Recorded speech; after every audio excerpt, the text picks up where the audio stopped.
Selamat malam, perkenalkan nama saya Ilham Pradana dengan nomor induk mahasiswa 2402001020636. Pada kesempatan kali ini saya akan mencoba memaparkan terkait topik pada materi 9 atau sesi 9, yaitu aplikasi manajemen intelijen bisnis. Cuman saya akan lebih berfokus kepada apa itu manajemen intelijen bisnis. Manajemen intelijen bisnis adalah penerapan prinsip-prinsip manajemen pada sistem bisnis intelijen. Ini mencakup proses pengumpulan, penyimpanan, dan analisis data akan menghasilkan informasi yang jelas, taktis, dan operasional. Hal ini memiliki tujuan agar pengambilan keputusan dalam organisasi dapat dilakukan secara lebih cepat, akurat, dan berbasis data nyata, bukan hanya intuisi. Dalam proses perencanaan, bisnis intelijen sangat membantu menyusun strategi perusahaan. Beberapa manfaatnya antara lain, yang pertama yaitu mempercepat dan memperbaiki kualitas pengambilan keputusan. Yang kedua, mengoptimalkan strategi pemasaran digital dengan data perilaku konsumen. Yang ketiga, membuat strategi penjualan yang lebih tepat sasaran. Yang keempat, memberikan pemahaman menyeluruh tentang pelanggan yang disebut dengan 360 degree customer view. Dan yang terakhir, otomatisasi proses bisnis untuk meningkatkan efisiensi dan mengurangi biaya.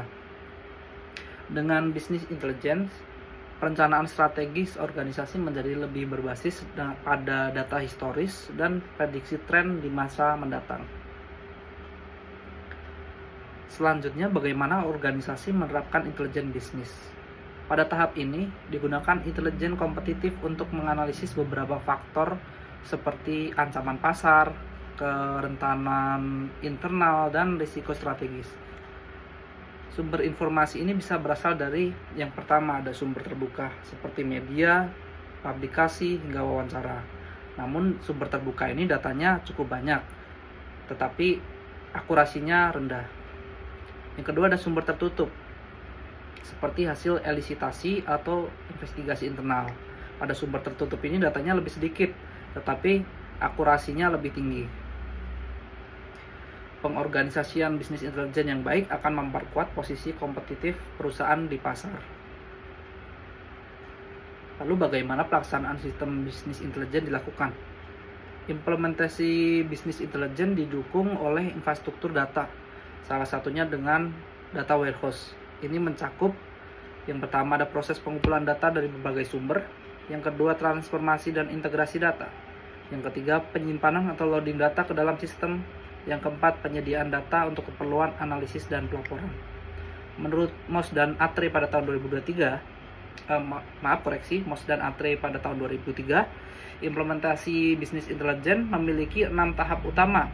Yang pertama, tahap justification atau untuk alasan dan urgensi penerapan bisnis intelijen. Yang kedua, planning, tahap perencanaan dan desain strategis. Yang ketiga ada tahap bisnis analisis untuk mengidentifikasi kebutuhan bisnis. Yang keempat ada desain, yaitu tahap untuk mendesain sistem bisnis intelijen. Yang kelima ada construction, yaitu pembangunan sistem teknis. Dan yang terakhir ada tahap deployment, itu tahap peluncuran dan penggunaan sistem bisnis intelijen secara aktif. 6 tahapan ini penting untuk memastikan sistem bisnis intelijen dapat mendukung pengambilan keputusan secara efektif. Bisnis intelijen tidak berhenti di tahapan implementasi saja, karena bisnis intelijen juga digunakan dalam fungsi pengawasan dan pengendalian, terutama untuk menjaga agar rencana strategis berjalan dengan sebagaimana mestinya. Salah satu teknologi penting yang digunakan adalah AI Surveillance Analytics. Ini berguna untuk mengawasi perilaku pengguna atau karyawan, mencegah pelanggaran etika dan cybercrime, dan mendorong tata kelola perusahaan yang baik dan sesuai dengan hukum yang berlaku. Dengan pengawasan ini, organisasi dapat merespon dengan cepat terhadap ancaman-ancaman yang muncul. Secara keseluruhan dapat disimpulkan bahwa manajemen intelijen bisnis merupakan pendekatan multidimensional yang mencakup aspek teknis, strategis, dan etis. Manajemen bisnis intelijen tidak hanya memperkuat daya saing perusahaan melalui pemanfaatan data, tetapi juga menjadi fondasi penting dalam mewujudkan organisasi yang adaptif, transparan, dan berorientasi pada kinerja berkelanjutan.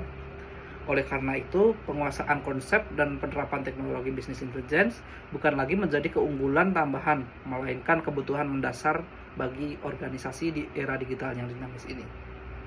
Mungkin sekian dari saya, kurang lebihnya mohon maaf. Wassalamualaikum warahmatullahi wabarakatuh.